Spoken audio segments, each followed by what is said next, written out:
Hello. Did everybody get their coffee and cookies and all of that? Because we're pretty well ready to start. I wanted to welcome you all who came out tonight. I really appreciate it. You're going to meet our local candidates and offer questions and hear what they have to say. And we will also be rebroadcasting the evening on our community Facebook page and on Optimum Channel 77. It's not going to be live on those places, but we will broadcast it there. And I want to thank Jeff Miller for stepping up and manning the CCTV camera tonight, as well as thank the whole Civics Club team, Cindy Pepe,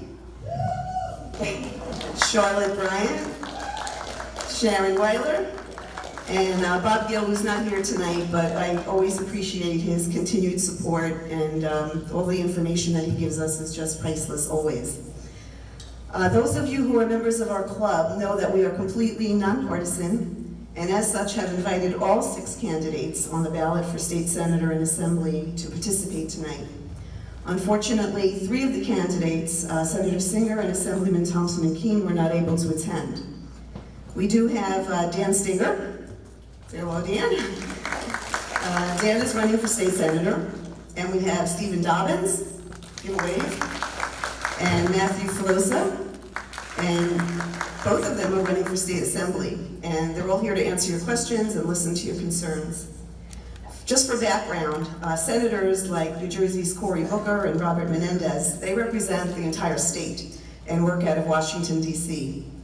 But New Jersey state senators and assembly people make up our state's legislative branch and represent individual districts within the state. The number of districts in each state is determined by the state's population, and New Jersey is divided into 40 separate districts, with 1 state senator each and 2 assembly members each from each district. It's their job to take our local concerns and bring them to Trenton. The legislature's main job is to enact laws, but can also propose amendments to the New Jersey Constitution. We in Lakewood live in Legislative District 30, which includes some, but not all, towns in Ocean and Monmouth counties. The candidates on this stage would like to represent that whole area, so it's not just Lakewood. Our LD30 legislators do not set federal policy per se, so please limit your questions. Well, actually, we have a lot of pre-submitted questions. So although we have questionnaires in the back for you to write down more questions this evening, I don't know that we'll get to them because we do have a lot of questions already. But if you have a question, please write it down, and if we can, we will. Limit the questions, though, to the scope of their jurisdiction. Questions should be framed in a positive way and require a thoughtful answer from the candidates. The rules for the question and answer period of the evening are these. We will first proceed with opening statements from each of the candidates. We'll go into questions and answers, and then finally end with their closing statements. Each candidate will have up to 3 minutes for their statements. The question and answer period will begin with the first question by the moderators, and as I said, will not exceed 3 minutes. The moderators will first address questions to all the candidates, but not all the candidates will be expected to answer every question. Once we ask a question, it might be pretty fully covered by that candidate who gets the question, and candidates are, of course, invited to add to that response or have a different response, whatever.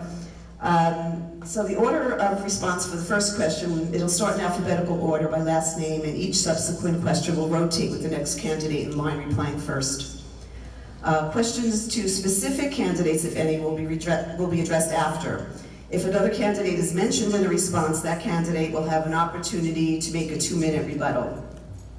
The moderators will keep candidates informed of their elapsed time. Sharon's going to be holding up a 1-minute sign when they get to 1 minute, and you know that you should start wrapping up.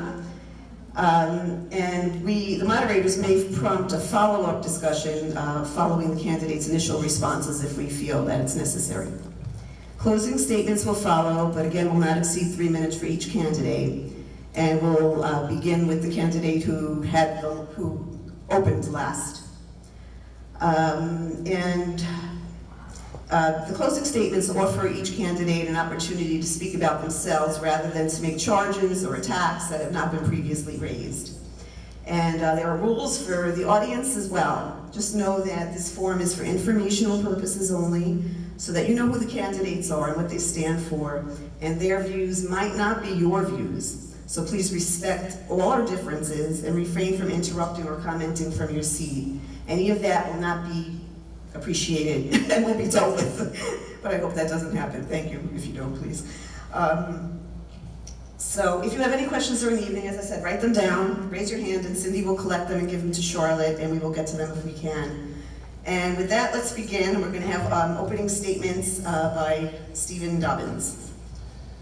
Well, thank you very much for having us here tonight. I know all three of us really appreciate it. Again, I'm Stephen Dobbins. I'm from Howell, New Jersey. I'm a Brookdale Rutgers graduate. I own a small business in Wall. I do advertising for other small businesses, which is kind of how I ended up here tonight. Throughout the pandemic, I had seen and watched friends and neighbors' businesses struggle and wonder why they're not being helped. I saw schools crumble under the pressure, and parents and teachers and children alike under the stresses. And again, I kept wondering, where is somebody to help them? Where is the representation? And I took the question, why? And then I figured, who? And I realized I did not know who my representatives were. And then clearly tonight, they aren't here either, and they're not here to answer that question for you. Tonight was not a debate. It was an open forum. It's a town hall set up for you, the constituents, for them to talk, to meet, to decide if we're the candidate or if they're the candidate.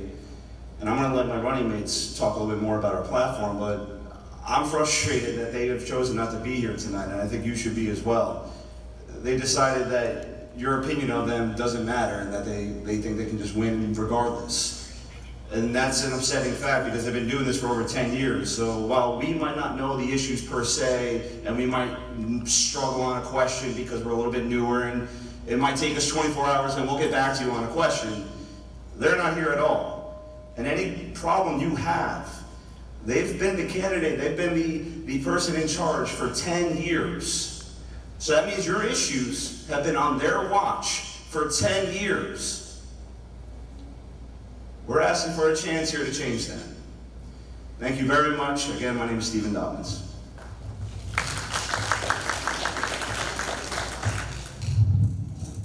Hello everyone, my name is Matthew Filosa. I just want to say thank you for coming tonight. It's an honor to be able to speak in front of you guys. A little bit about me, I'm from Howell as well. I'm an Eagle Scout, and I serve on the Farmers Advisory Committee in my town. But yeah, so one thing that we're really passionate about, and what we want to bring to the table is we're not here to just complain about a lack of leadership in our communities and a lack of involvement from people at the top. We want to bring solutions forward so that instead of just complaining, there's something that we can bring forward. So one thing that when we're always going on our platform, we have a big focus on jobs. We want to look at investing in union and blue collar trade workers in our area. This is a working class area, and we want to create job opportunities for people that is reflective of our area. So union trade workers, that's what we want to really look into. When it comes to education, college isn't for everyone, and I think it's important that we kind of remove that stigma, because there's plenty of good paying jobs that aren't always for college, and that's like vocational school, and that goes right back to trade workers. So that's one thing we really want to do is look at funding into that, and then infrastructure. I don't think anyone here will complain that our infrastructure is not the best. Like I think that's just a proven fact at this point. So we want to look at our issues in infrastructure. Look at our power grid. When a storm comes, everyone's out of power. What can we do to fix that? So one thing that we brought forward as a solution, maybe make investments in wind energy offshore, and utilize solar farming. And we come from Howell, we have a lot of farmland there, in Wall as well. We can utilize that power, and that's something we want to look into, which again ties back to creating job opportunities. Union and blue collar trade workers, and then lastly, another issue that really comes to mind, and this is across our entire state, is the issue of property taxes. New Jersey is the highest property taxes in the country. It doesn't need to be that way, and that is just because we have redundancies in spending and excess that doesn't need to be. So you can cut spending. You can do that through sharing services between towns, or even some consolidation. So we just that's a solution that we want to bring forward. So that's what we're running on. If anyone else has any questions, always feel free to reach out as well. Thank you. Thank you. And now Dan Singer. Thank you. Thanks so much. Can everybody hear me from this distance? Yeah. Thank you so much for hosting this candidate forum. I've spent a lot of time in Leisure Village just from my time in real estate, doing open houses here, so I don't know if any of you see me around the neighborhood.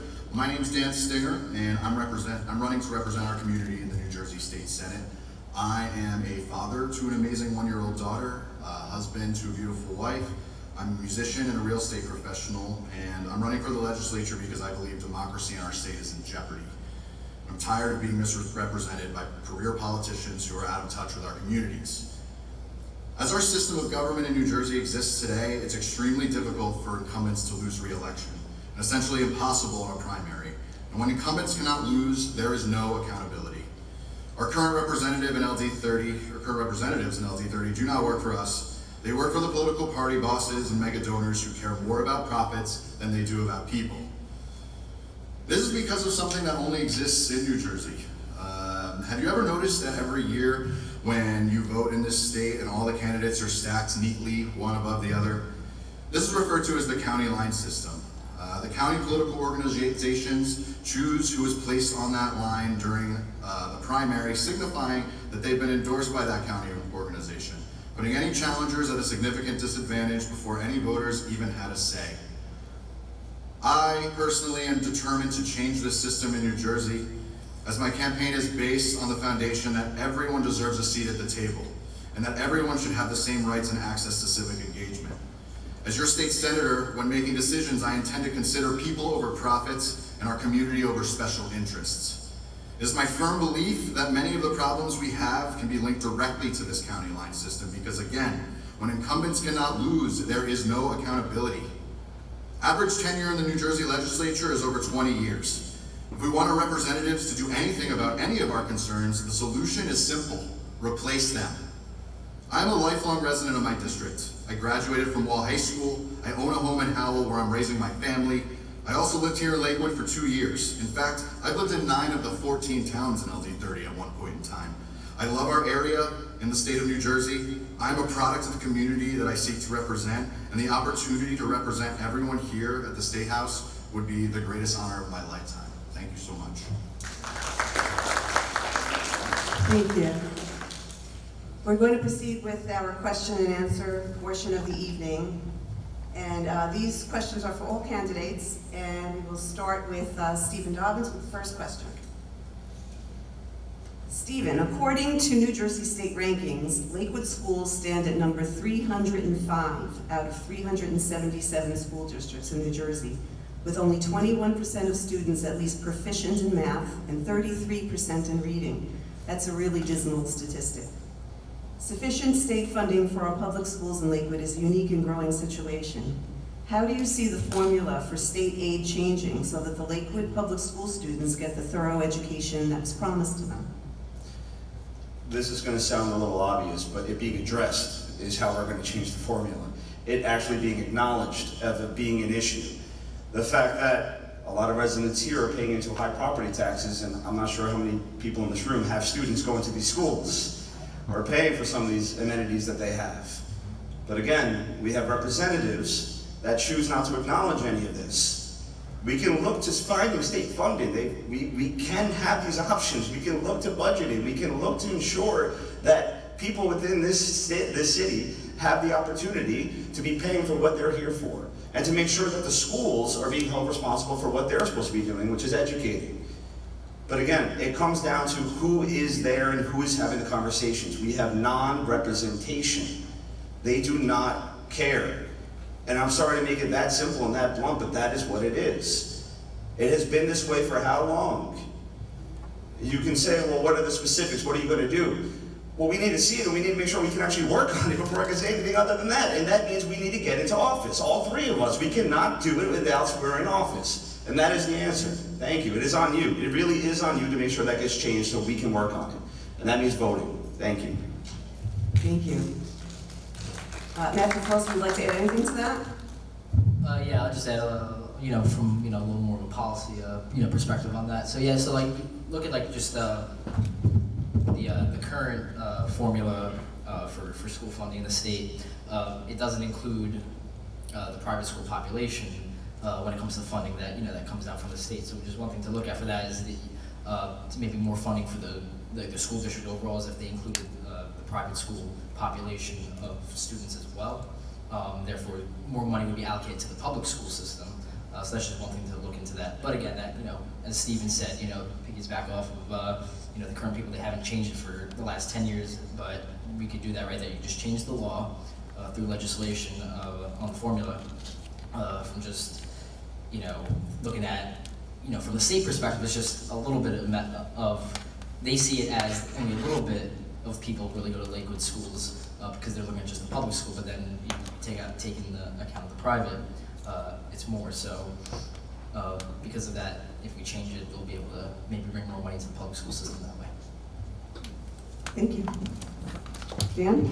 I would echo what Steven said in reference to people needing to step up who are in office and needing to represent us in a more efficient way. My opponent specifically has been in office since 1993 and has also been a council member in Lakewood and the mayor of Lakewood, and nothing has been done to address this issue. We really need to get all the decision makers in a room, and we really need to come to some sort of consensus is what it comes down to, because children are suffering is what it comes down to, and we need new leadership. Thank you. Okay, second question, we're going to start with. Is it okay if I call you guys by your first name? You all right? Yes. Yeah? Okay. Matthew, Matt? Either or. My son's Matt, so I'm going to call you No, Matt. Matt, that's good. Okay, this is your question. How are you, as a legislator, going to ensure honest and valid elections in New Jersey and ensure that an ethical validation of the votes is dispute-proof? Yeah, so with that, in New Jersey, like all our, our elections are handled by each county's board of elections. One thing that's been, that's the case right now is that we have, technically, either side, they're allowed to, you're allowed to challenge results if you're within. I don't know the exact margin, but there's a margin if it's in, you're allowed to challenge, but you're also allowed to observe as well. So things like that, by maintaining things like that in place, that's important, and that's pretty much where I can comment on that. But yeah, at the end of the day, it's important that every legitimate vote counts and is counted for as well. Are there new machines in Ocean County, I heard, that have a paper trail? Because it's actually required now in New Jersey, is that right? For Ocean County? Yes. I'm not sure about that. Okay. That's what I heard, that they had to actually get new machines. Did you know about that? A little bit. I know the county commissioners voted on a new contract to get these new machines. I don't know much about it beyond that, other than there were issues with the contracts, and Phil Nafrio, who's running for the Ocean County Commissioner down there, that's an issue that he's working a lot on. So we can get back to you on that question now. Okay. Anything? Did you want to add to anything? Well, Dan, were you going to add more?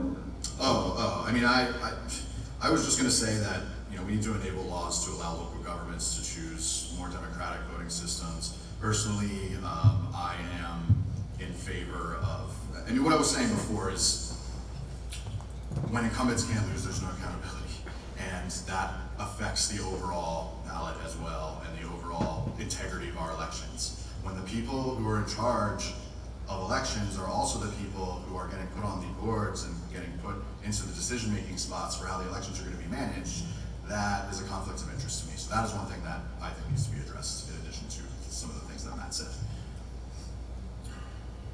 And just to more or less echo Dan, the three of us were actually involved in our local election in Howell, and we saw one of our council people, we are the Democrats, and we saw one of our Howell council members who was running for council have a tight election, and we challenged it, and it was shown that the election was right and that we did lose.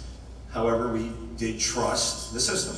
We did not question the system. And I think that's a huge part of making sure that we want to work as a democracy. We put things in place, to Dan's point, make sure that we're doing the right things in place, but when we do it and we agree on it, we don't then go to the news, we don't go to social media, and then say, oh, now it's not okay because we didn't win. As candidate, or as supporting of the candidate, we said, yes, we lost. The voters spoke, and we did lose, we challenged it, and it was correct.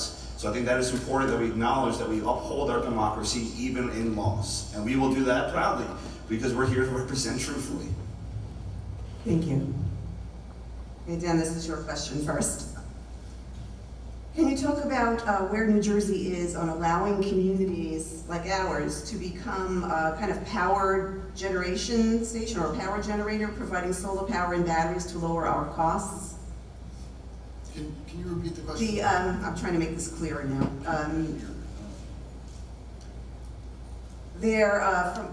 Would communities like ours, or can communities like ours, decide to put up like a solar power station in our community to generate power for the community? For the community.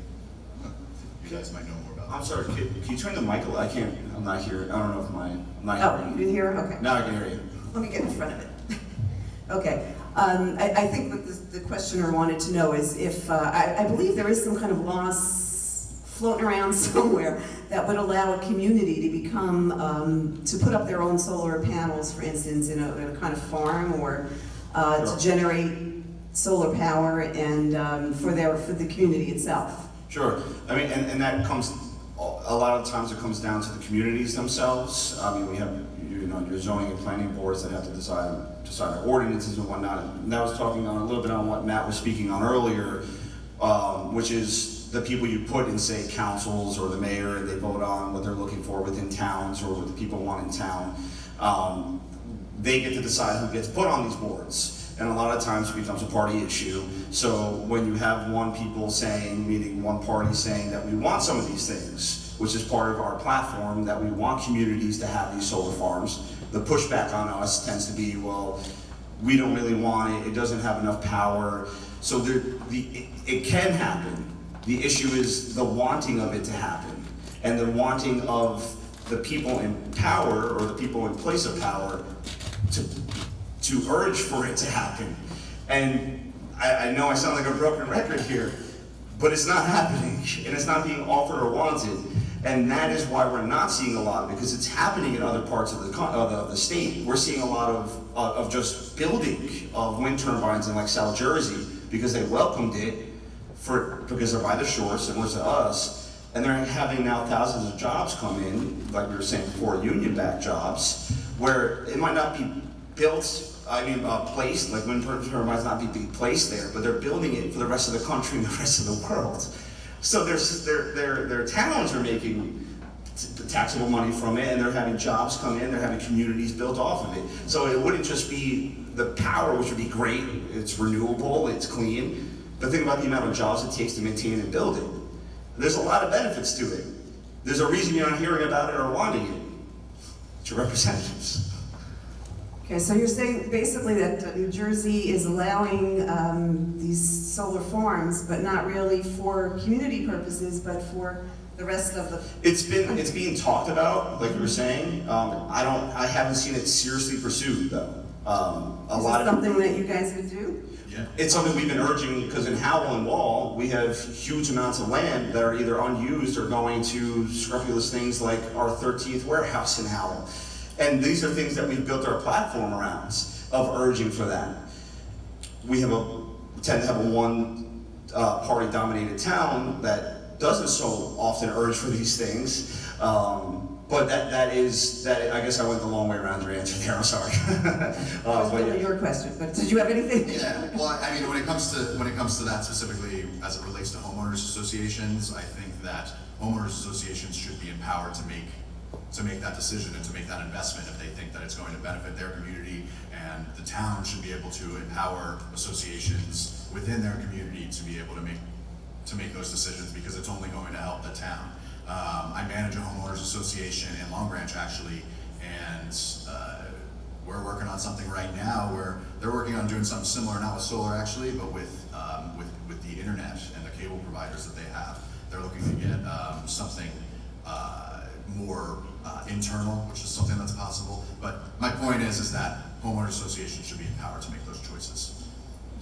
And so right now they're not, because of a state law or a municipal law, or where is it that it needs to change first? I mean, it varies. I think what Stephen was saying before, a lot of these laws have to do with local zoning boards and planning boards and that type of thing. As far as the state law is written, I think I would have to brush up more on the specifics on what's allowed and what's not.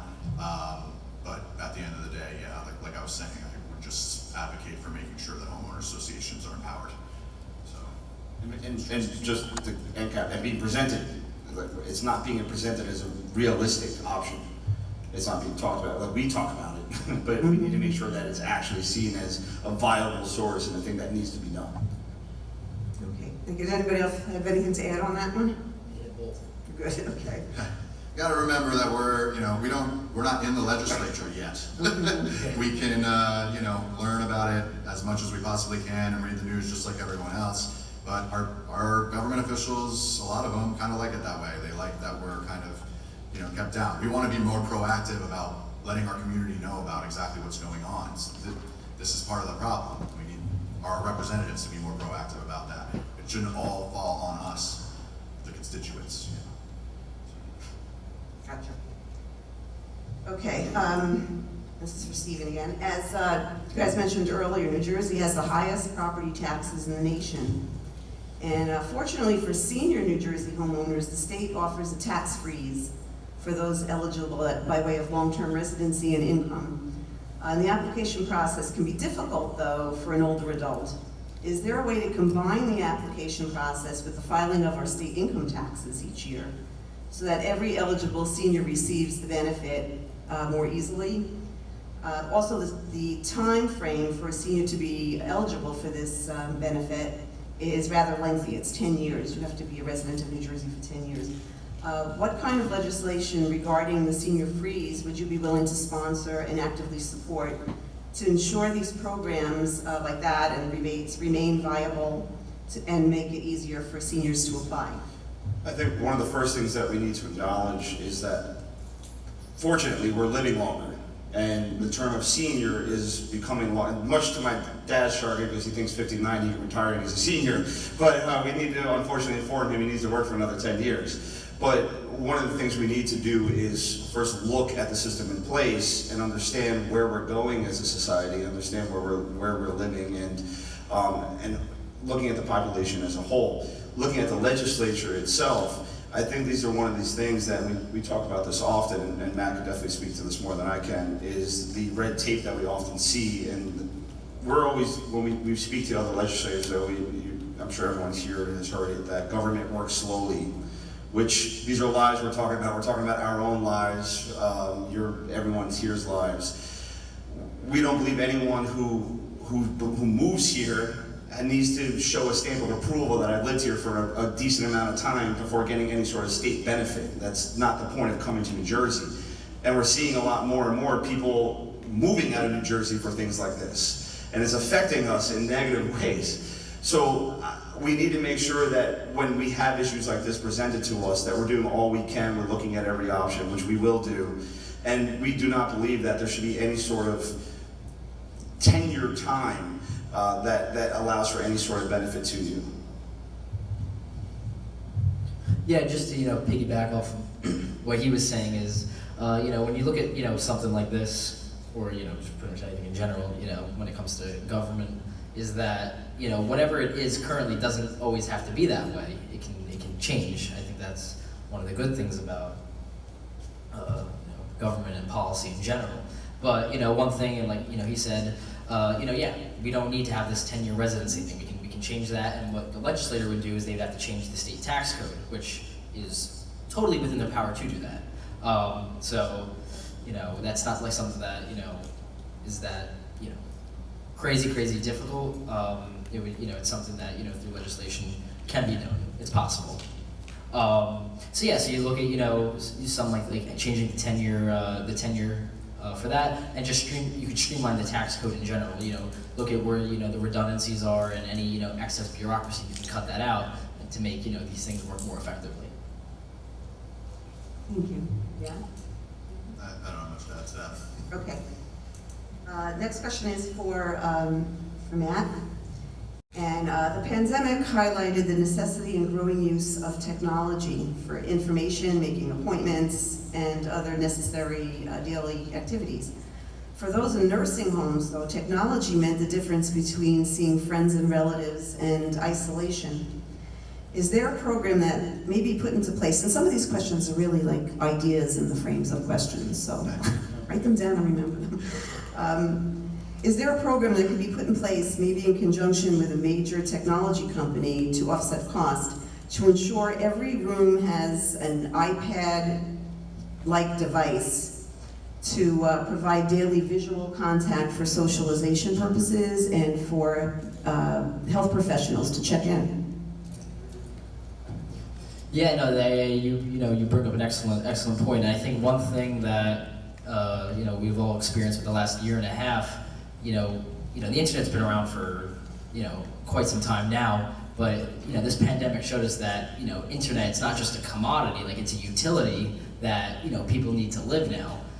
My phone was, I broke my phone a few days ago and I just got one back, but for the past few days I couldn't do anything. And I was thinking to myself, I was like, there's so much of our lives are reliant on our phones and having internet, whether it's work or school, or just communicating with people, whether we like it or not, that's the reality, and we have to keep up with that. So it's definitely something that we have to do. When it comes to state funding, just investing, in a program where we can ensure that places are, keeping up with modern day utilities. We have electricity in buildings now. We have heat, and water. 100 years ago, those were considered commodities. They're utilities now, and that's how we need to look at internet. Is one of those things. That's just the life we live, and we have to do that. And schools are already doing that now. You look at middle school, in Howell, kids have iPads. It's not for them to play games; it's for them to learn. So that's just an example of that happening already. So it's already happening now. But in a place like a senior resident home or a long-term care facility, those are things that people need to have, because we never know. We could end up in this a similar situation, not saying it's a pandemic, but something where you're separated and you still need to communicate with people. So we have to do it. Honestly, there's no choice. Thank you. This is a really personal issue for me. When the pandemic first started, my wife was 4 months pregnant, working as a speech language pathologist at the Brick Memorial Hospital at the rehab center there. And during that time, as I was at home and she was there watching, patients pass away from COVID every single day, and especially in the beginning, she'd come home and go straight up to the shower, and I'd go and disinfect her car and clean the kitchen, and everything, just to make sure everything was COVID-free. With everything that's went on, I think we definitely need to modernize our healthcare system from end to end. This communication part is really important as well. My daughter was also born during the pandemic. We weren't allowed to have anybody there with us. It was just me and my wife having our first child alone at the hospital. When my wife's grandmother passed away from COVID early on in the pandemic, we at the very least had the benefit of being able to have a Zoom funeral where I played guitar for 100 stamp-sized people on a computer screen. We need the technology for that. We need it. So yes, I would definitely support legislation that would incorporate that in some way, shape, or form. And to continue on to what Dan's saying, It's not something that's out of the realm of possibility. We need leadership who's in touch with the times themselves and who have grown up within these technologies to help lead the way for those who might not be as inclined or as natural with these devices. We have really, Dan and I maybe more than that because we're a little bit older, so we might have known a time when cell phones weren't a screen, but we've always known these, and there's tools in place, email, that can send out tutorials. There are companies like Apple, we have 4 or 5 of them in the state, Microsoft, that offer free tutorials and that try to partner with towns to get people in. Now obviously in a pandemic that'd be a lot more difficult to do, but these are in place, and imagine if we had been utilizing them correctly before the pandemic, ushering them out to senior homes. I've spoken to a lot of senior homes in this campaign asking about this specific issue because we had personal stories myself as well. My grandmother fortunately lived at home, but that's a terrifying thought. We can't see her, and she doesn't know how to use her phone. I've explained it to her 20 times. But I've never actually sat down and to think, and then during the time we had together, I was able to explain it to her. And spending a good 3 hours, she knows how to use her phone now. And it was that time spent with her, it was time invested. We should see this. It should not be adapt or die. It should be adapt or help. But we need people who know that that's an issue. Thank you. And Dan, this is your question. By 2030, all baby boomers will be over the age of 65. For many, Social Security will be their sole or primary source of income. With the cost of living rising, living on a fixed income is growing increasingly more difficult. What will you do to protect Social Security retirement benefits? I'm a believer that Social Security should be expanded, not reduced. So as far as, I would just be an advocate for just expansion. I think that, can you rephrase the question? What will you do to protect Social Security retirement benefits? You know what, I'm going to actually incorporate the next question into this because it makes sense. What can be done to change the formula used to calculate cost of living increases so that it reflects senior spending as opposed to the present calculation which uses working population?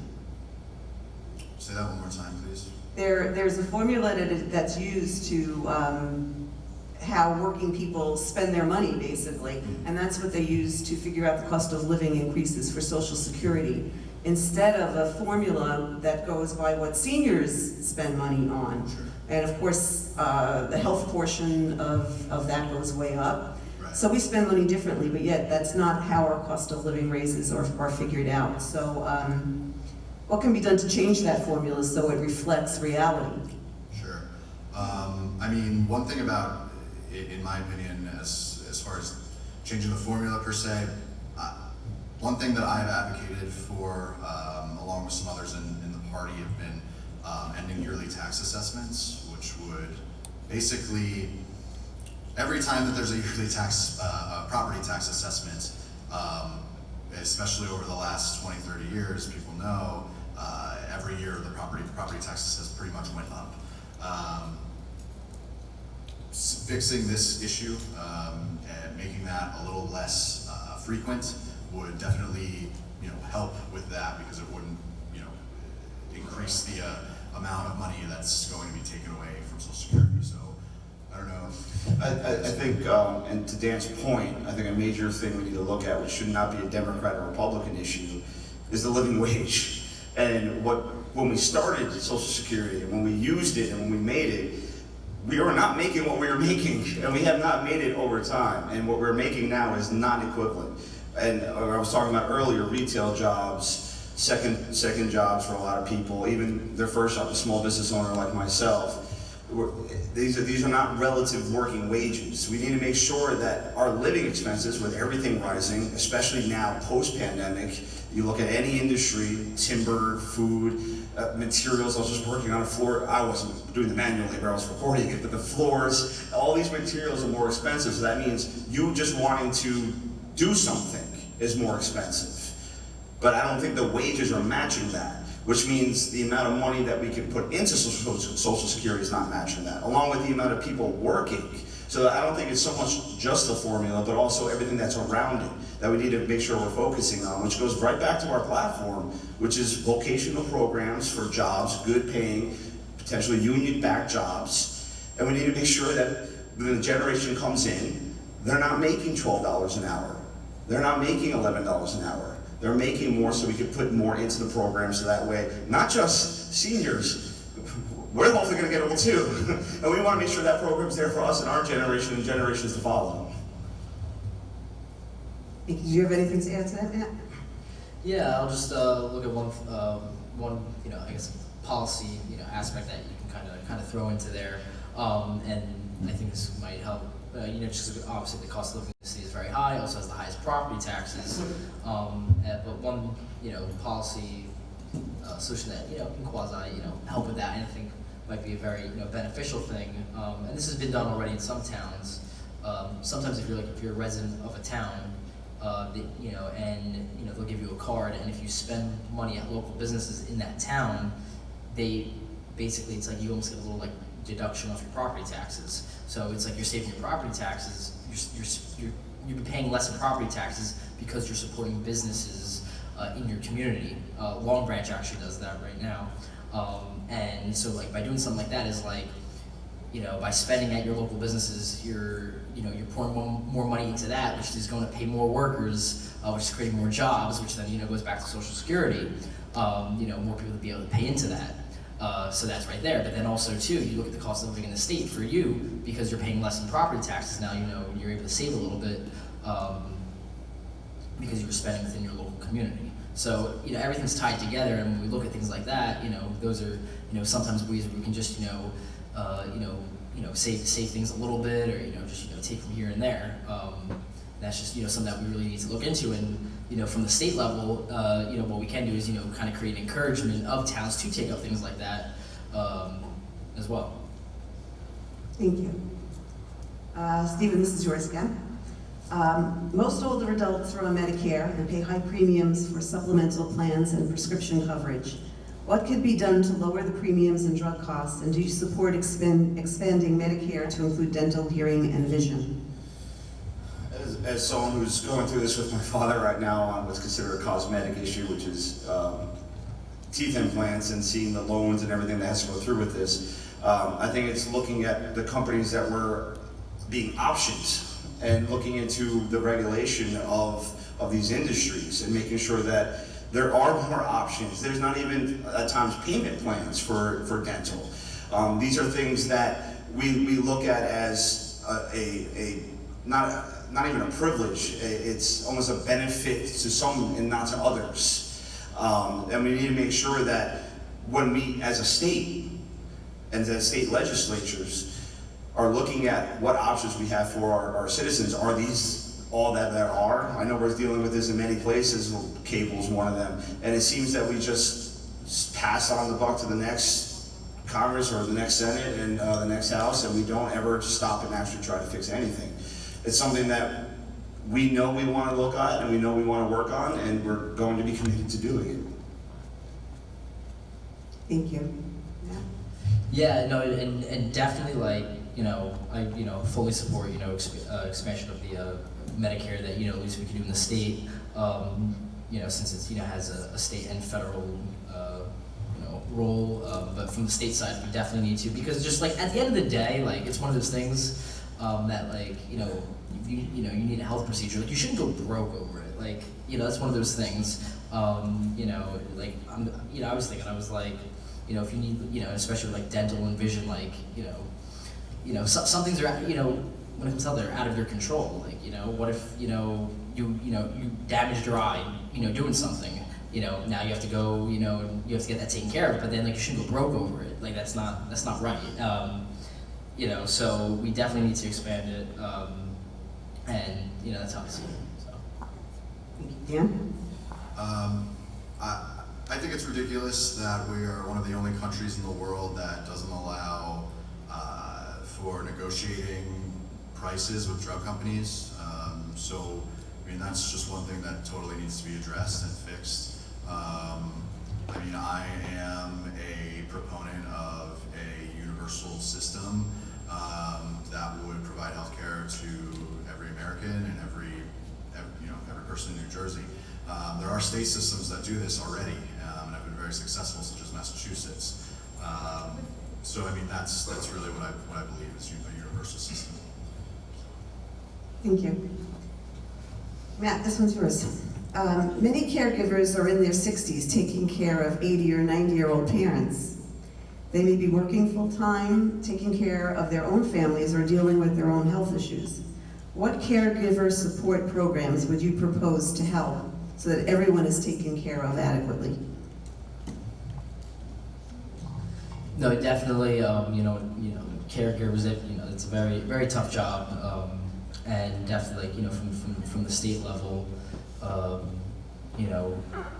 we look at things like maybe increased funding for benefits for them, better pay, things like that. That's you look at the working conditions that they have to work with, and it's from the state level, what can we do to help them? So maybe better pay, better retirement benefits, better health care. That's those are all things that are very important, can make or break a job.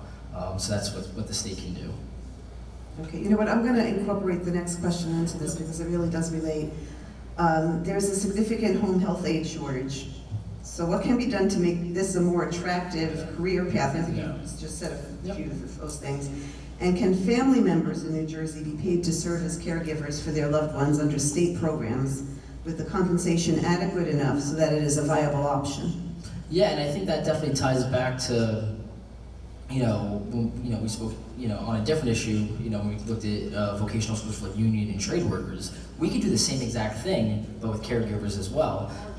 It's important that we create incentives for people to get into jobs, and that goes, right into, making sure these are good paying jobs and that there's good benefits to them, because, ultimately at the end of the day, people will go, where the money is. If there's good benefits and good pay with it, people will be incentivized to go with it. And then also too, we should definitely look at allowing family members to, take care of their own family. They know them, better than anyone. So that's important as well. And, creating those incentives, whether, it's education, or even, whether it's, vocational or even just, an educational program, that's so important. And, we can definitely do that. And that's, again, goes back to, having leaders that, hear these issues and are willing to take them on and, bring them to the legislative floor. Thank you. Yeah. I know that there are some programs that exist in some way, shape, or form. I'm sorry, off the top of my head, I don't know if they're federal or state, but I do have a friend of the last 20 years who has a brother who is nonverbal. He's neurodiverse with autism, and his sister was paid to take care of him in the home. I think that's amazing because regardless of what professionals might be able to do, I think in not all cases, obviously, but in some cases, there are situations where really a family member needs to be the one that's handling somebody who might have a neurodiversity thing going on. So I support expanding that. I support expanding the wages, because if it's one thing that I do know, it's that these people don't get paid enough. But I definitely think that home health aid should definitely be, you should be able to get paid for taking care of a family member if they need a home health aid. And I think that the state should be able to provide some sort of training for that as well.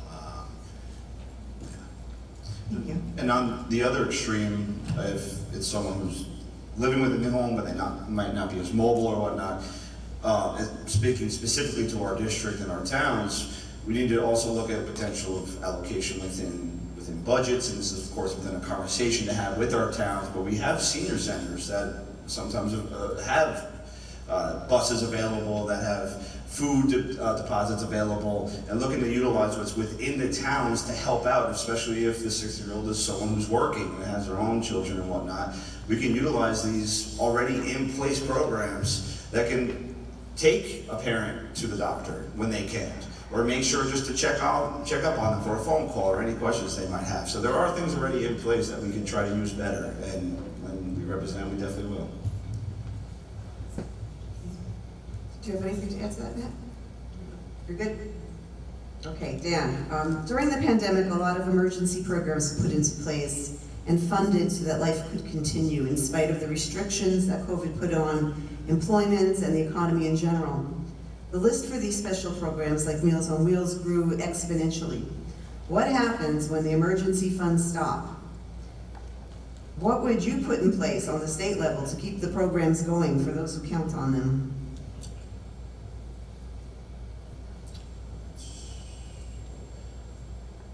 When it comes to the pandemic in general, I mean, obviously, I know everybody has been frustrated with just restrictions that have been put in place and then taken out of place and then put in place again. And some of the restrictions seem redundant, and other restrictions seem like they don't go far enough. And there's a lot of contradictions when it comes to that.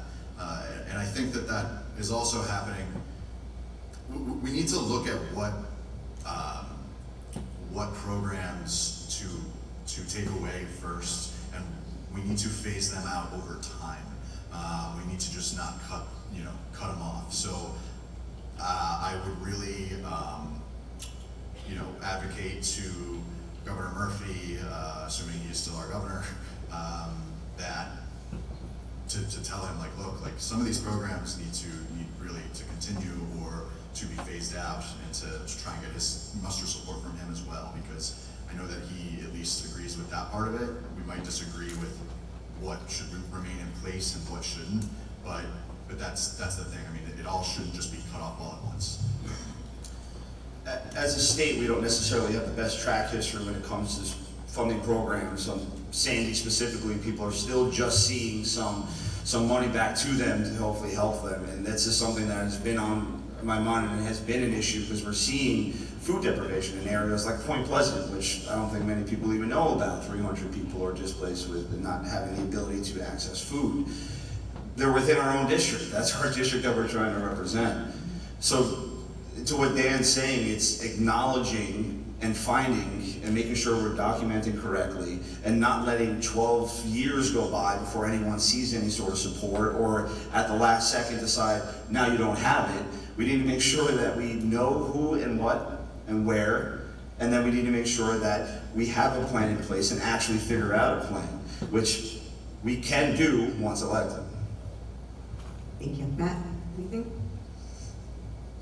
He did it, okay. Okay, this is a question going back to you, Stephen. And this is a major issue here in OLV, and it might be, like, three questions might be kind of parts of the same. The issue is the fact that Optimum has a monopoly in our village.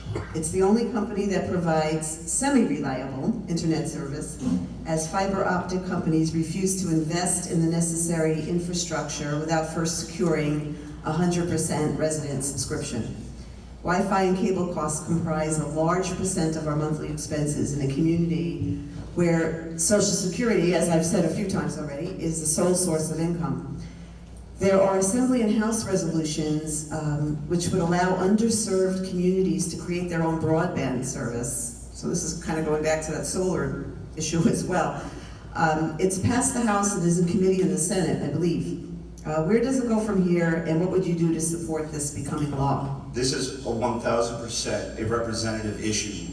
This has been put on the citizens to deal with, but this is 1,000% a representative issue. There's been one representative in our district that has stood up, and that's Mayor Berger of our town. So we've had a personal hand in this fight, and she just I think 8 months ago, put out the fight to stop this. This is something that we've been backing and trying to attack. This is not something we can do. It should not be put on anyone to say, if you're not doing it, look what we have done with vaccines and maxes. It's become politicized. This could not happen with something that is now, what we've been saying, so important. You don't have internet, you fall, you don't have cell phone service, which within my own basement I do not have in Howell.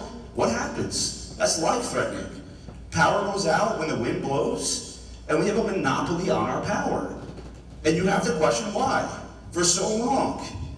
Why is there a monopoly? Who's benefiting? It's not us. We have the power in the Assembly not just to pass legislation, but to bring these people forward, Optimum specifically, and say, we can put together a group and say, why is this happening? Answer for yourselves. Implement fees. Implement reason. We can bring other companies to the table. They haven't, it has not been done. And you have to ask yourself why. We're all asking that here. Another part of the same question is, and I think I'm just going to like throw this out now, how can it be required that the infrastructure that cable companies put in place be treated the same as they do cell phone infrastructure, for instance, where the company has made the original investment, it's then required to lease it or rent it to smaller companies to encourage competition and discourage monopolies, resulting in lower costs to consumers. Before you answer, there's a third part.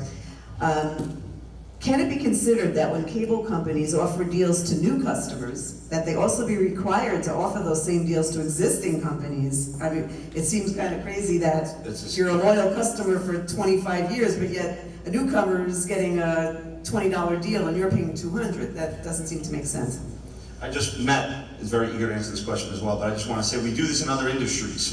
If someone wants to build an apartment complex, we make sure they have to take care of the streets, the sidewalks. We do this in other industries, and it's continually happening year over year, decade over decade, that we do not stop this when it comes to Optimum and our infrastructure.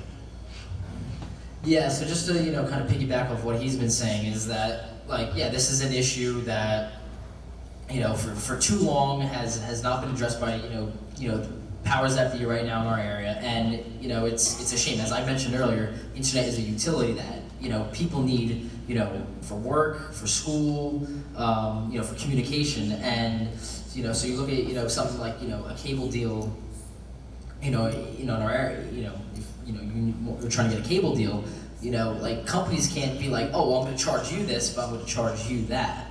That's kind of discriminatory in in who you're choosing to be your customer. If you're going to offer someone this deal, then that person should get it too. Especially if they've been a customer for you for so long. Where's the loyalty? It's that clearly they care about money at the end of the day and not their customers, and that's a shame, and that's why at the legislative level we can hold these people accountable, and that goes back to leadership.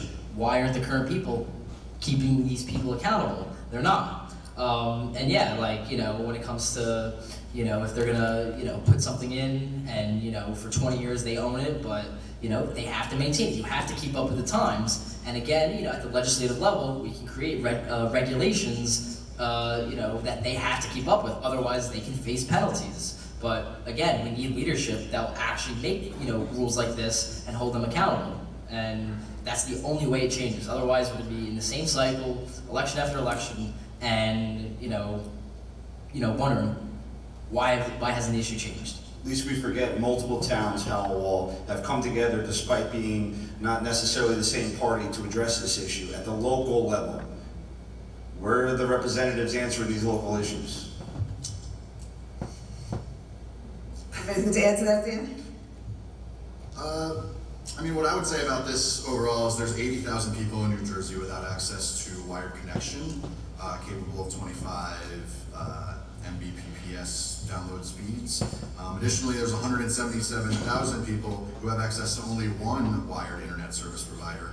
This leaves no options for any better internet at all. Those towns only have one option for cable and internet. This is not by accident. It's intentionally planned by cable companies so they have a captive group of customers that can systematically charge more and treat people poorly, quite frankly. So what we need in New Jersey are enabling laws to provide for the creation of municipal or county broadband access to make internet more affordable, more accessible, and cheaper for all residents. As Matt was saying, the internet is a utility now. It's time that it's treated as such. Thank you. I think we're going to take a 10-minute break at this point, give you guys a little bit of a rest before we grill you again. So if you can be back by, it's 8 o'clock now, by 10 after, we'll get going with the rest of these questions. Thank you so much, guys.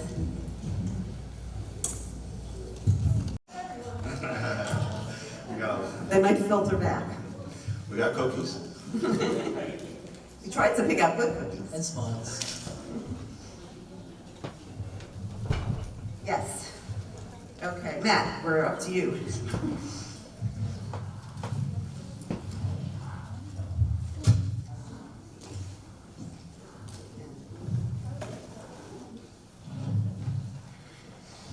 Okay, your first days in office, you're elected. What legislation would you be writing and why? So yeah, definitely our first days in office would go right back to everything we said in our campaign platform. Like, we want to talk about jobs, we want to talk about education, we want to talk about infrastructure, and we want to talk about property taxes. So, and they're interconnected issues. So, you know, a bill that is, you know, related to solar panels, for example, we could look into something like that. We looked at jobs, you know, in you know, for union and trade workers. So making, you know, an investment in, you know, solar and wind is, you know, something we can look into. Looking at the vocational schooling with making the investments in those for those jobs is something we'll definitely look into for our first days if we had the honor. Is there something that's kind of like your personal issue? Really, Something those like, I really want to be elected to assembly because I got to get this done. like those four main issues, like that's our platform, and they're interconnected. So you know, we were elected on those issues, and that's and to represent people. So that's what we want to do, is those four issues. Okay.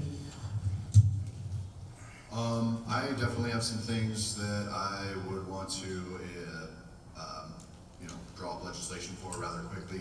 I mean, one of the things we talked about before was drawing up laws to create municipal or county broadband access. I think that's definitely something that needs to be done as soon as possible to kind of enable a system for that. So I would be happy to sponsor legislation like that. Two other things. One thing that I have, one of our colleagues just south of us, Emma Mamano, she's running for the state senate down there, and I agree with something that she wants to propose, which is matching public funds for elections. And you know, I think that just falls into the category of making our elections more fair, because the way the system works now, it really just benefits people who are anointed, if you will, by you know, people in the parties. I mean, I believe in, there are a lot of things about our democracy and our state, personally for me, that just are very undemocratic, quite frankly. So things that we need to start talking about, I don't know how quickly I would draw up legislation for it, but things that I would definitely start talking about day one are more democratic voting systems, you know, and these are just conversations that we need to have. We need to have conversations about the county line, as I mentioned before, possibly having a normal ballot like every other state in the country. You know, we got to talk about voting by mail, and if we want to expand it or take it back. You know, we got to sit down and have these conversations, because whatever we're doing right now is not the way. So. Thank you. Immediately day one, I call every hearing that possibly am allowed to call for every issue that I have within my community that caused me to run. I know I'm running for a state position, but I'm running for my 14 towns currently. I'm going to call for the optimum issue. I'm going to call them in and ask what is happening and demand, if I need the legislation, to be able to propose fines, to propose competition. I'm going to look at our infrastructure and not just look, I'm going to ask why.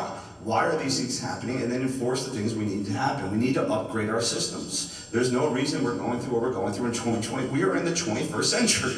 I would immediately call for the implementation of some of the green technology that we're seeing around the other parts of the state and ask why we're not having it here.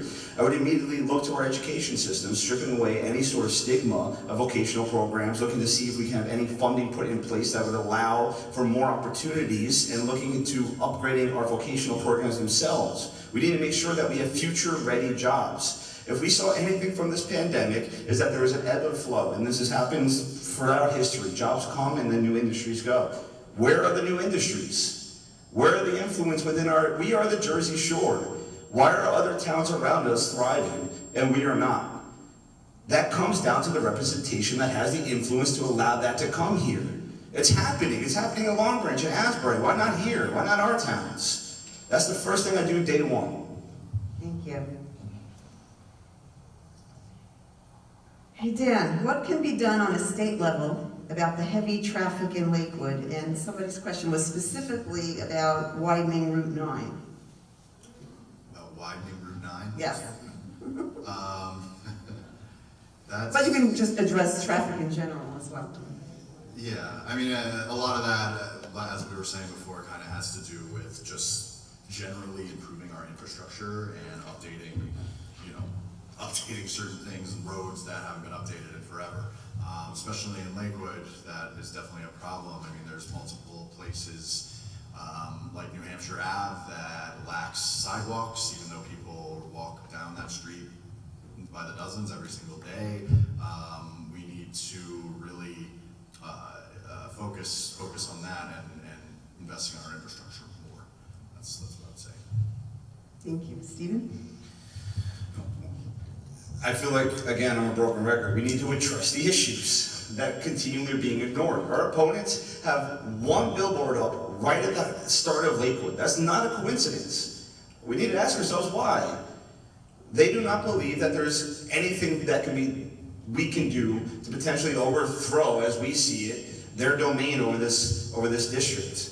Because they don't care. They just do not. This is, again, not a party issue. This is an our issue. We're your neighbors. This took 15 minutes to get here on the map. It took me 35 minutes to drive here. I don't want to cut any more roads than necessary, but Route 9 wasn't always two lanes. Now, I am not proposing a third lane because there's people who live there, but we need to look for other avenues that potentially will allow that. Energy efficiency is definitely one of them. We do not want to become an area that mandates anything. We do not believe in that. So we need to make sure that we're looking for options and viable options, which means we actually have to care and want to do something, which is what all three of us will do. Thank you. Matt? Yeah, so definitely, all politics is local. That's a very, very famous phrase. And this exact issue, this is a local issue.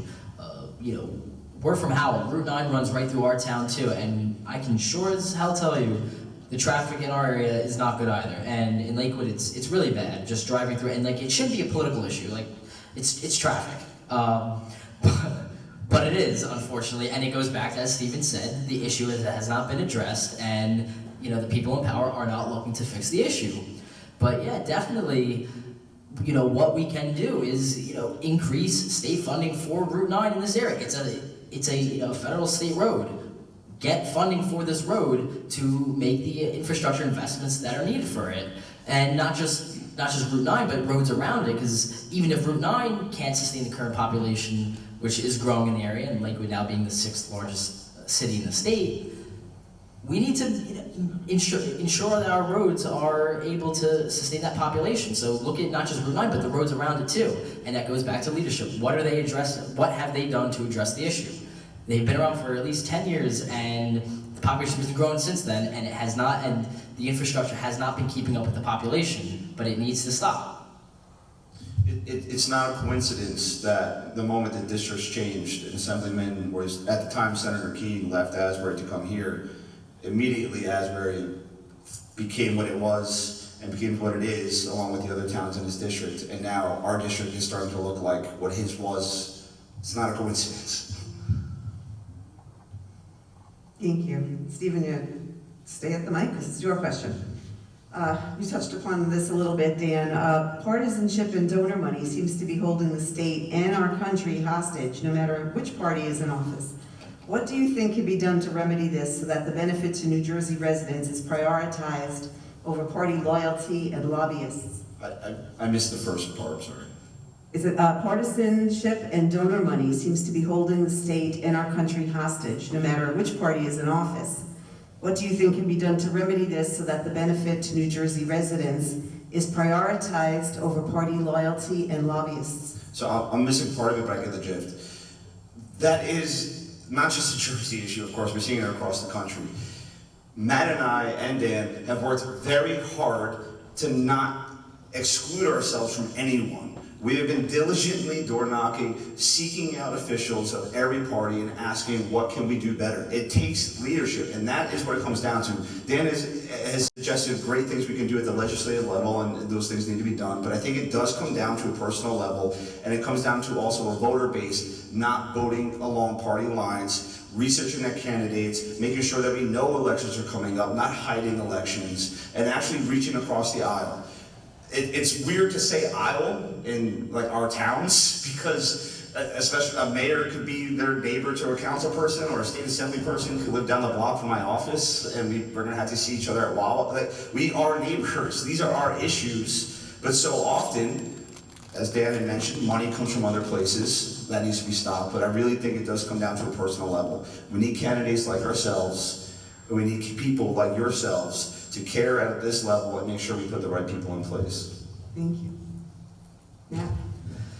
So definitely we need to take money out of politics. Elections basically shouldn't be won by the highest bidder. I think we would all agree on that. And we all live in a democracy, and we all want our vote to count and feel that our vote matters. So ideally, in a democracy, it's one person, one vote. Unfortunately, we have large mega donors and lobbyists, and we need to look at the influence that they have and what we can do to fix that. And unfortunately, a lot of people in power right now do benefit from these big donors, from these lobbyists, because they keep them there. But with people like us in the place, we can, because we are not backed by these people, we have, so far throughout this whole campaign, we've been supported by people, ordinary people like you guys, and that's it. Nobody has come over with a big giant check and put money into our accounts. And so ultimately, restore politics back to the people. And it's not just a New Jersey issue. This is a issue across the entire country. But again, New Jersey can be a leader in this by addressing these issues. But again, the current leadership does not want to address it because who's benefiting? And then ultimately to answer the question you mentioned about partisanship. And as Steven said, we're neighbors, we all live in the same community. Ultimately, at the end of the day, we all want to live in a nice community, and we all care about the well-being of our communities. And that's something that we need to come to terms with. And it's okay to disagree with people. I think that's a good thing that we see things from a different perspective. Because at the end of the day, we should live in the same community. We're all fellow New Jerseyans, and we're all Americans at the end of the day. We're all on the same side, and we need to see it that way. Because when we're not, then, as Abraham Lincoln said, house divided against itself cannot stand. So, we need to come together always. Thank you. Dan? Yeah, I have some things to say about this. I think that the main thing that is going to make voting more fair in New Jersey is changing the voting system.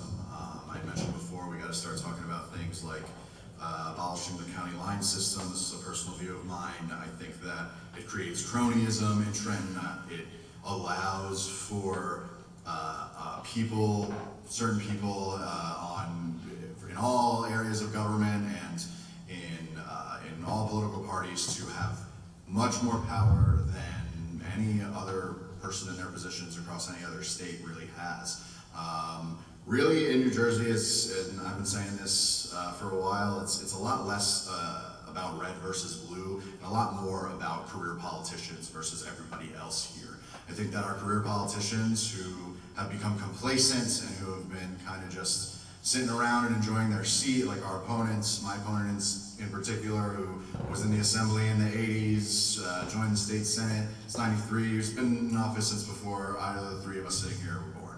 And we don't think that's representative. Right now, there are only 3 millennials in the entire New Jersey legislature, which consists of 120 people total. The youngest one is 36. That's not okay, no matter which way you look at it. It is not representative of our entire community. So yes, that needs to change, and it needs to change as soon as humanly possible. Thank you.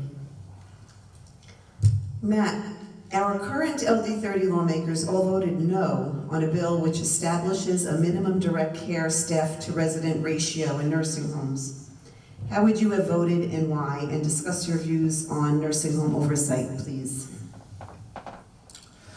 So when it comes to nursing home oversight, I think it's very important that nursing homes are doing their jobs, adequately and honestly even above and beyond.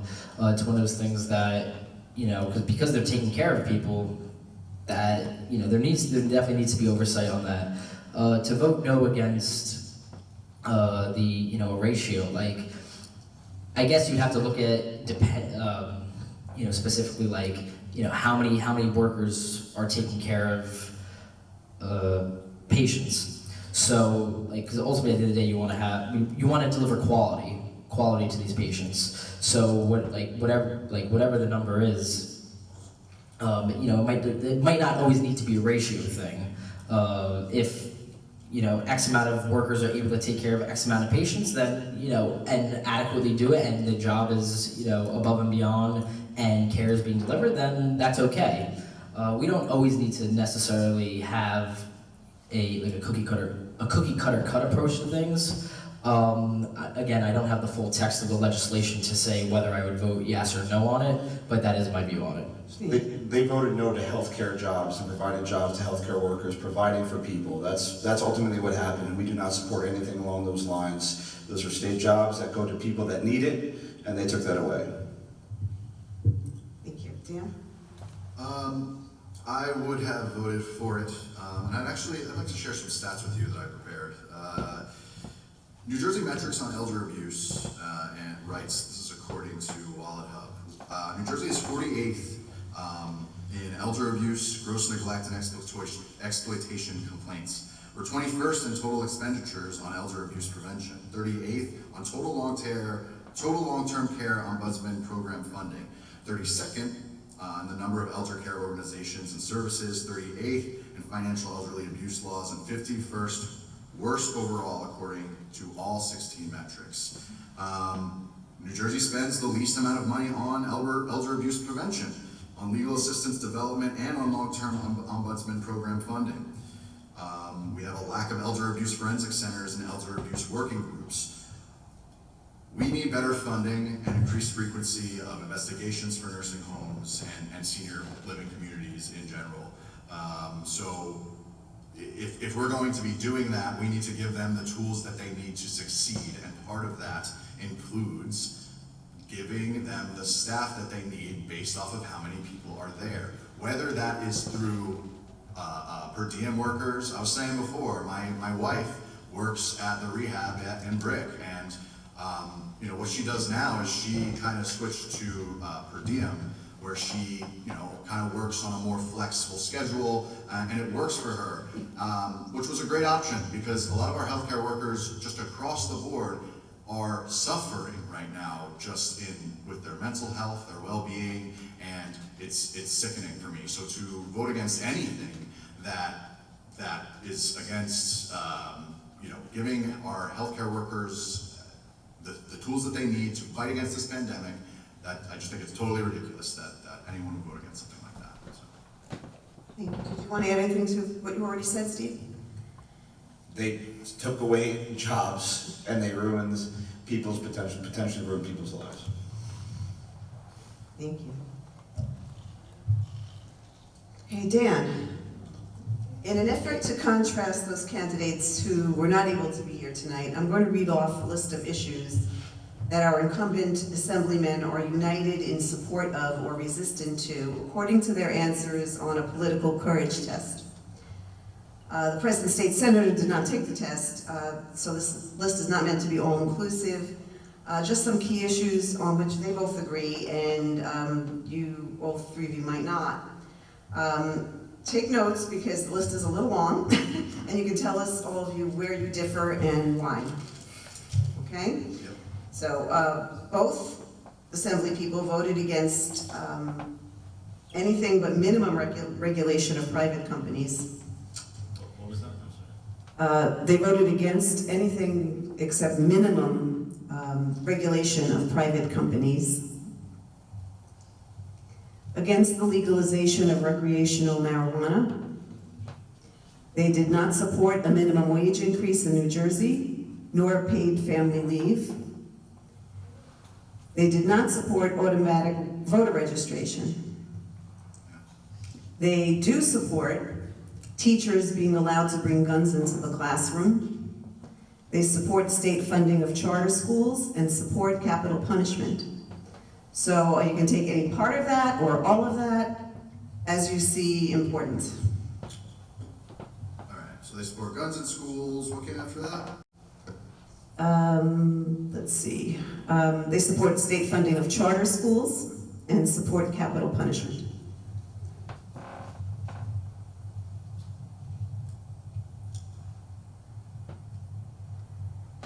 All right. I will go down this list because I don't think that there's one encompassing answer. They voted against anything but minimum regulation of companies. That you cannot have a one-size-fits-all solution to such a broad spectrum of companies, broad group of companies. So, what might work in one industry might not work in another industry, and if you just have the minimum regulations on everything, it's just going to create a whole bunch of issues. That's not to say that we want to stop people from making their money. So, that's something that needs to be worked out per industry as far as I'm concerned. When it comes to voting against marijuana, so I don't know if anybody in this room knew this or not, but Sean Kean, who serves as the assemblyman in our districts currently, is also the municipal council for Wall Township and their township committee there.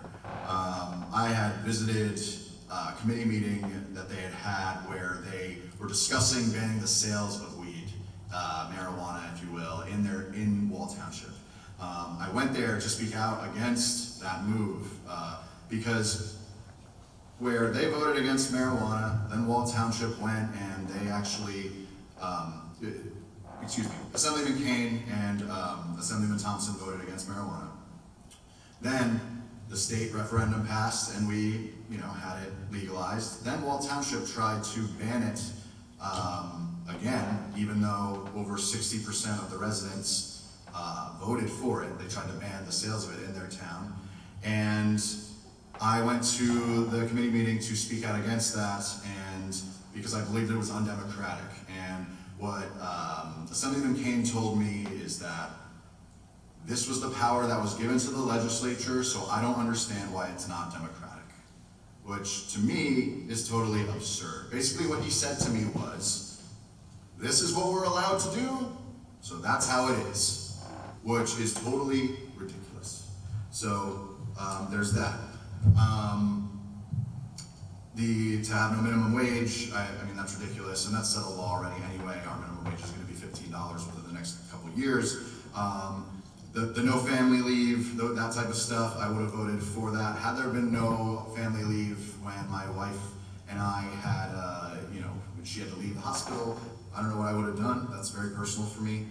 And as far as supporting, I do not think that teachers should need to have guns in school. I think that really is just fear-mongering. As far as state charter school funding is concerned, I am not for that either, except that that's a complicated issue, and it works differently in different states. I know, I'm trying to, there's like a lot of questions in one, Yeah, and then as far as state charter school funding, complicated issue. My sister actually serves as an administrator in a charter school system, which they receive some public funding and it works, but that's something that needs to be talked out, and there's a lot of pieces about that. We've got one meeting just about that, and I'm against capital punishment in all cases. Thank you. Steve? It just doesn't appear they care at all whatsoever about their communities. These are all issues that directly could benefit or hurt our communities, and they vote and base their decisions on their personal beliefs solely, and that's really it. Dan gave you the statistics, 60% of all, where Sean is from, the Assemblyman is from. He said he didn't care because he felt this way. He's said that in statements in the past. He said it about LGBTQ plus issues, where he didn't feel it was right, so he's not going to support it. That is not how a legislature is supposed to legislate. You represent the people, and the people vote a certain way. You vote with the people. That's your constituents. That's why you come to events like tonight, and if you don't agree, you have a conversation. We're candidates, and we have had disagreements tonight, but we're willing to come to a conversation point about it because we're willing to do that always. we might not be there for 20 years, like Dan suggested, but we will always come to these conversations regardless of if we think ourselves superior to the candidate, as they clearly do. Of how you can vote against marijuana that would allow for so many subsidiary businesses, myself included, being advertising, the manufacturing, the other businesses that were surrounded. We see it successfully happening in towns across the country. I was just in Massachusetts, and I was in awe of how they literally developed towns. As I stated before, off-season Main Street businesses are thriving everywhere else because our representatives don't represent and they don't care.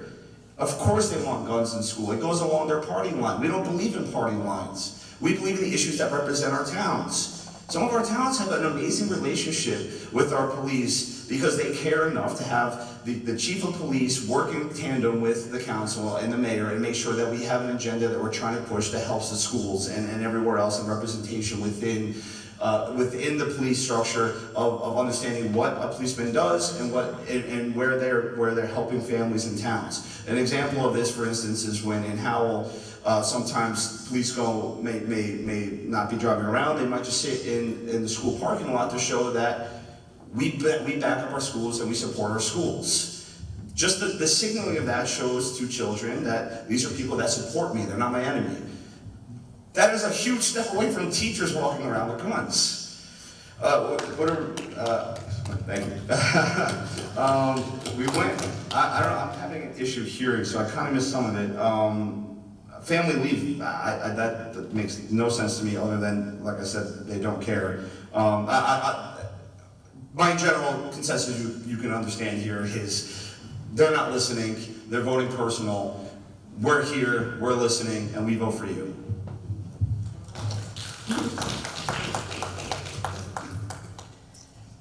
So based off their voting record, which clearly we're opposed to just about all of it, voting against regulations, and it's not always that we need to have regulations for the sake of regulations. I don't believe in that.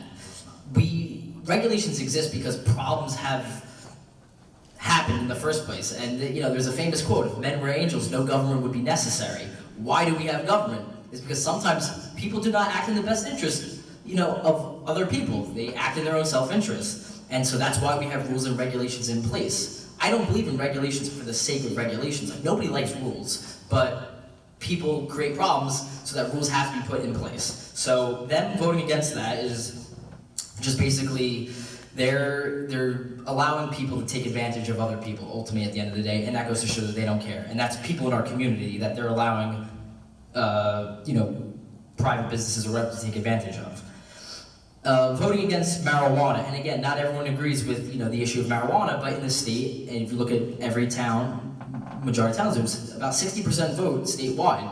But that wasn't just a vote against the use of cannabis, that was a vote against jobs, that was a vote against innovation. Think about all the businesses that Stephen mentioned that can be created from this. If a store is opened up in town, towns are able to generate revenue from that can go to paying for other expenses. We always talk about things that need to be funded, Money doesn't grow on trees. It has to come from somewhere. So we look at tax revenues from something like marijuana, and we can use that money to fund for other things. So that was a vote against jobs in businesses. Also agriculture. We're from Howell. There's plenty of farms that are now being lost to development that might not need to be lost to development because farmers can now take on a new cash crop that they can farm, and that it's viable for them to stay open rather than lose their land to development. So they voted against jobs in business, in agriculture, and then even just looking in, from a social justice perspective as well. Like, why keep arresting people for something? We don't need to be sending more people to jail. That's more burden on taxpayers that we have to jail these people, when rather they can just be in their community, they can contribute to society because they can continue to work. So by voting against that, they just voted against, again, our community at the end of the day. Voting against a minimum wage, for example. If you look at, across the country right now, and right now in New Jersey with the current minimum wage, which is going up to $15, a worker can't pay 1 month's worth of rent. Like, how are you going to live off of a wage where you can't even pay rent? So by voting against minimum wage, they're voting against ordinary workers.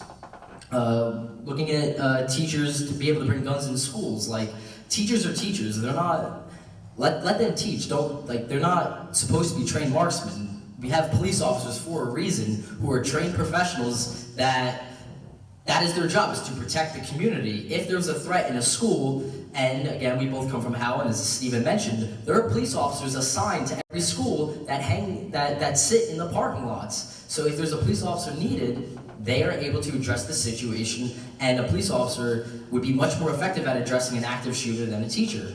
So let the police officers do their jobs and let the teachers teach. So a vote against that is, again, just ludicrous.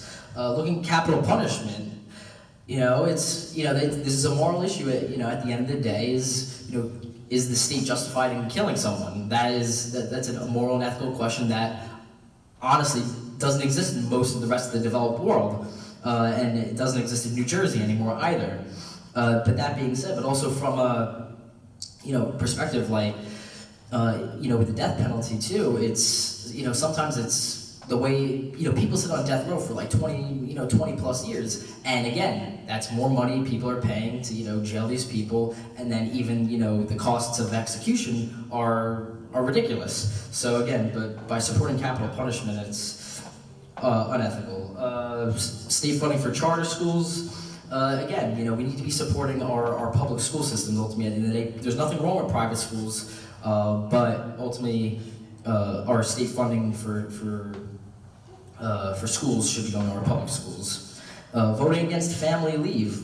People shouldn't be forced to choose between working or taking care of their kid. That's tough. And so by having family leave in place, people are able to work. By people being able to work, they're able to provide for people and just be able to take care of their kid too. So by having that family leave allows them to stay home and take care of them.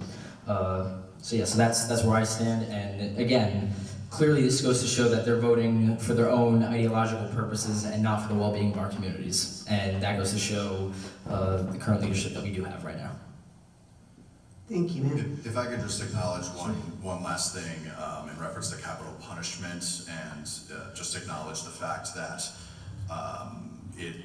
capital punishment disproportionately affects Black and Brown communities specifically, and states often wrongly execute people of Black and Brown communities, and that is reason enough for me to not ever have the state execute anyone ever again, because what it comes down to is that our legal system is not perfect and people fall through the cracks. So if there's even a 0.5% chance that we could be executing someone who did not commit the crime that they are being executed for, we should never ever do that. So that's what I believe personally. Thank you. Stephen, back to you.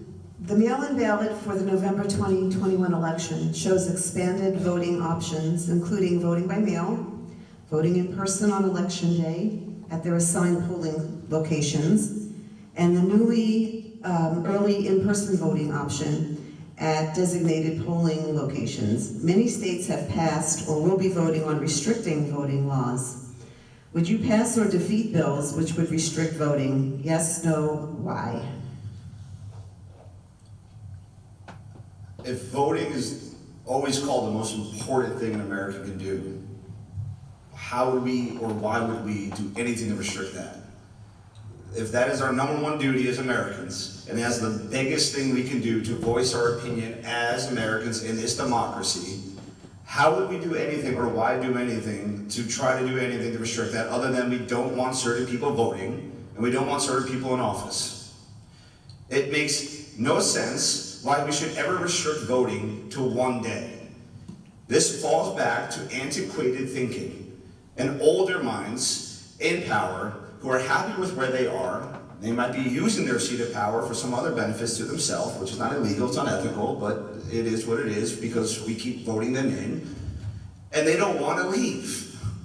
We have the opportunity, safely, securely, after one of the most secure elections of our history, to now not have to be worrying about, do I have a babysitter? Am I gonna have to take off of work? Can I get off of work? Do I have to worry about the line? Do I have to worry about going to the grocery store or paying a bill instead of going to vote? They don't, more times than not, people don't even want to know that there is an election other than the presidential and the midterms. And there's a reason for that, because these elections matter the most. Our current candidacy for the state assembly and the state senate is the most important positions because it directly affects our communities. The fact that we all get you get to get the ballot mailed to you, and you have the safety to do it from home and know that it's going to a secure place, and you can go at any point you want within the hours, obviously the hour structure, of 10 days, and then of course on election day, which is very exciting. That should be celebrated. We all get to celebrate in this democracy, and the fact that you can be registered on the same day as an American. You are an American, and you get to register and vote. How is that not something we should be celebrating? That's my opinion on it. I would never take that away from anybody, as an American. Thank you. Follow that. That might be tough to get to. But anyway, we live in a democracy, and ultimately at the end of the day, we should be able to exercise our rights in a democracy, which is voting. So to restrict voting is to restrict democracy. And the people that are trying to restrict voting, they do that because they know they can't win when people vote. So, and ultimately, like, what, voting, ultimately what we need to do is make voting as easy as possible. Always safe and secure, always. It should not be, anything of, question. But ultimately, when more people vote, we have a healthy democracy, ultimately at the end of the day. So people should always be able to exercise their vote, because that's their right. As an American, you have that right, and it should never be denied by anyone. And so, we look at things like mail-in ballots. Some people, they have to vote by mail because they're out of town, or they're overseas in the military, or just they can't make an election day for whatever reason. They'll vote by mail. That's fine. Or voting in person on election day. If that's what you want to do, go for it. Vote on election day. If now that in New Jersey we have an expanded 10-day in-person voting, if you know you can't make it on election day because, again, as Stephen said, what if you have work that day and you can't take off, or there's something else going on that prevents you from doing it, you can vote 10 days early now. So by doing so, we are allowing everyone to exercise their right, because everyone deserves to have a say in their government. And whatever happens, happens. So ultimately, that's all. That's all, folks. Yeah, I mean, to kind of echo what Matt and Stephen are saying, what it comes down to is that voting is the most fundamental right that we have, and this has just been a primary issue of specifically my Senate campaign since the early days of it, because fair ballot and voter access is just extremely important to me. We would like to make the legislature more democratic, but with a small d, because we believe in equal access to civic engagement. Not only do we need to expand access to voting, we shouldn't be restricting access, we should expand access. We also need to make sure that the voting systems are fair, and that when your vote is counted, that it is worth something, because in my opinion, the way that our voting system is set up right now, pretty much many of the candidates are pretty much predetermined. So a lot of things are decided before voters even get their hands on it. So where we need to expand the ability and access to being able to vote, we also need to make sure that our vote is fair and being counted equitably across our state. Thank you. Okay, this is for you, Matt. On a state level, do you believe that all our U.S. history, including information dealing with inherent discrimination of various groups, be part of the public school curriculum? So me personally, I'm a huge history person, by the way. Honestly, when it comes to history, honestly just in general, whatever facts are facts. We should never try and sugarcoat things. whatever the truth is, and that's how it should be taught. Whether it's, some people are like, oh, we got to teach it this way or that way. Whatever the truth is, it is. So whatever image is painted, it should be what the truth is, and that's that, and nothing but the truth, and that is it. Thank you. Yeah.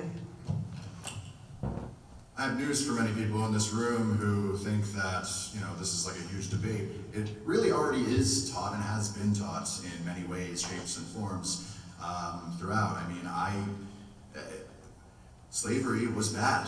Slavery was perpetrated by people who were part of our country. I don't understand why that is something that needs to be hidden or covered up, and I think that it doesn't make any sense to, hide the history and hide the intentions of the people who developed our systems. Our systems were developed a long time ago at this point, hundreds of years, generations ago, and the times are different now. We need to modernize our democracy. We need to modernize our laws to fit in with the 21st century. There are countries across the world with all types of different rules that specifically cite a right to health care, a right to certain things that just we don't ever think about as an American, and it's a shame because we really are in, I think, the greatest country in the world. So I think by teaching these types of things and teaching the mistakes that our country has made, if anything, it allows us to not repeat them, rather than to just pretend like it never happened, because again, it did. Okay, we don't live in a completely equal country. We don't live in a completely equal society, and as far as our state is concerned, we live in an area that does not have, the best records of all these different things, and we need to change that. Thank you. Stephen? Education is the key to the mind, and I think we need empathetic, creative, open-minded thinking from an early age to lead to more questions being asked. I mean, I think the most important question in human history is why. I think it's what's led to any innovation and invention we've ever had. It's led to the greatest documents we've ever had. It's led to some of the greatest governments that we've ever had. And if you look, anytime there's a fall, it's when we stop asking these questions and we limit what's being read, what's being taught, and we say that this is the right way only, and look what happens. We don't want that to happen. We want children coming out of school questioning everything, thinking in every which way they could possibly think, and inventing anything, creating everything, and making our world a better place. How you can say you don't support that, how you don't say you want your kids from whatever age they can start putting together thoughts and asking different type of questions and wanting to read and pick up and look at different things, that doesn't make a person in the government a trustworthy person to me. Thank you. I'm trying to think if we have time for one more question before your closing How's everyone feel? statements. Are we okay?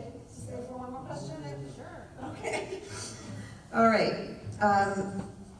What can we do about our terrible tasting water?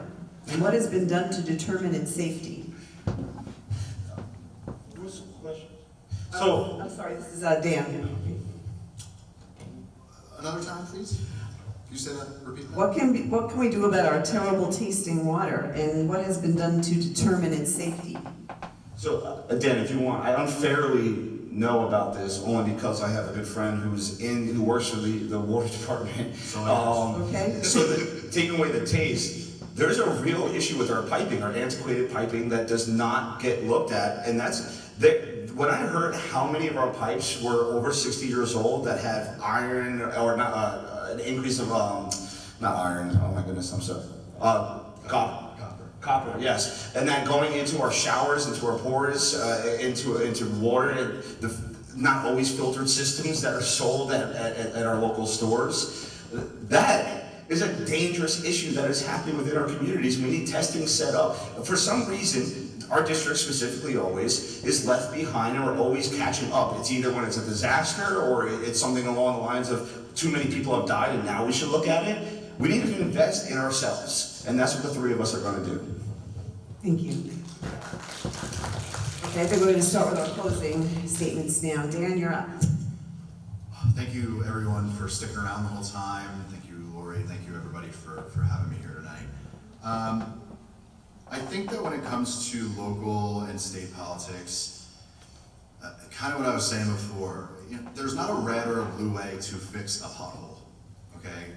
There might be different ways of going about how to pay for fixing that pothole. There might be different ways on how to find out all different types of things about it. But as far as the action is concerned, it's the same way. My point is that we all, in many ways, want the same things. We want our property taxes lowered, right? We want to have better opportunities for our families. We want to have equal right to civic engagement. And we want to be able to enjoy our lives. We want to be able to count on our representatives to take care of this stuff so the rest of us can go on and raise our families and enjoy ourselves and do our thing. That's why, the three of us are running. Matt, Steven, and I didn't really know each other before all this, before we all started running for office. And, we have different opinions about different things, but at the end of the day, we really, really care about our community, and we can tell you and vouch for the fact that I think purely by our opponents not being here, that they don't, at least not as much as we do. I mean, we are of this community. We all grew up here. They went to Howell, I went to Wall High School. We are of this community. We know the idiosyncrasies between certain towns like Lakewood, all the way up to Bradley Beach, where we hope to represent. And that's really what it comes down to. We want representatives that care about our community, that are of our community, and we want equal civic engagement. So, I hope that when you go and step into the ballot booth on election day, especially when you go on the Senate line, you're going to see two names. You're going to see Bob Singer and you're going to see Dan Stinger. Okay, so just make sure to cross your T's and vote for Stinger. Thank you. Matt? So I just wanted to say thank you for allowing us to speak tonight. It's really been an honor and a privilege just to be able to speak about issues facing our communities. Again, as Dan said, these issues aren't really partisan issues. They're issues that need to be addressed because they're real issues. And we can continue with the same leadership that's been going on in this district for the past 10 years. I don't think those issues will get changed because they had 10 years to do it and it hasn't gotten done yet. Or we can go choose a new route with new leadership, which we hope that we've been able to, bring forth, something that's been able to, convince you otherwise to go choose a different direction. Our district is for the past 10 years, it's been lagging in the past, and everywhere else is innovating and moving to the future. The current leadership, they're staying in the past with how they legislate. They're not keeping up with the times, and as a successful leader, you have to keep up with the times. Politics or not, that's not the case. That's just a leadership issue. And what we hope to bring at the end of the day is real leadership. Again, we don't have to agree on everything. I think that's good that we sometimes disagree on issues, as long as we can have these honest and good conversations that are, civil. But ultimately, having leaders that care about your communities, our communities, because we all live in the same place, that are going to try and make a positive difference every day. If there's an issue bothering you that you want to address, that's why we are here. If we are elected, we can help with that. If you need to call someone or email about something, an issue that's personally affecting you, that is why constituent services exists. A lot of people don't talk about the constituent services that Sean, Kean, Ned Thomson, or Bob Singer have done. Clearly, if it was good, a lot of people would have spoken about it, but it's not. People don't know who the representatives are, and that is the problem. If you don't know who your representatives are, what are they doing? So ultimately, that's what to think about, and we bring a new solution forward, and we hope to earn your vote at the end of the day. Thank you. Thank you, Matt. Steven? Thank you, everybody, so much for spending your time tonight with us. Everyone watching all the way through the end to this point, thank you so much. This is the most important thing we can do. This is the most important thing we can do as a community, which is come together, question your candidates, question your representatives. It's why the three of us found it so important, because we will always be transparent, we will always be here. We're not going to agree, but we're going to have a conversation, and you're going to know how we feel, we're going to know how you feel. You'll never know how the people currently in office feel, because they do not believe this matters. They don't believe they're ever going to be out of office, and that is why we are running. The most frustrating question we get when we talk to people, door knocking, coming to events and whatnot, is which party are you? Because that means you don't know who's currently representing you. We clearly have to be the Democrats because the Republicans are in office. What does that say? That says they're not there. They're not representing you. No question here tonight, as Dan and Matt both said, were a Democrat or Republican question. They were an LD30 question. They were a Lakewood, Howell, Wall, Bradley, Spring Lake Heights issue. They were our issues. Dan's a single father. He has to go to work in the morning. He worked all day. Matt's a student. He has plenty of tests to study for and go to work. I'm a business owner. I have plenty to do. This mattered to us, and it mattered to you. And it should matter to you that they're not here and they haven't been here for you. And it should matter enough to tell everyone you know. It should matter enough to spread the word, to make sure you vote, get your ballots in, vote Stinger, Filosa, and Dobbins. Again, thank you so much. It was a great evening. Thank you so much.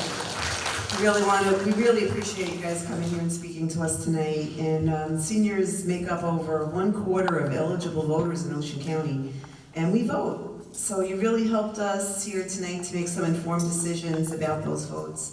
And I want to thank everybody here for coming out again to participate in the night. And we really appreciate your interest in meeting the candidates. And we tried to contrast the views of all those who are running, even those who chose not to participate.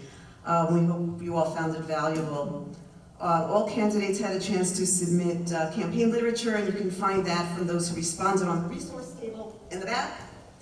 Not much, but it's there, whatever it is. And if you're interested in joining the Civics Club, please see Sharon on your way out. This is Sharon, and just give us your email address so we can add you to our mailing list and let you know how you can become a member. Thank you all, and get home safe. And I just want to say, we need to really, really thank Lori for everything that she does for the Civics Club, because she is amazing, and she really puts this together all the time. Thank you, We got this Lori. call like right Thank after you. the primary, like the day after, so.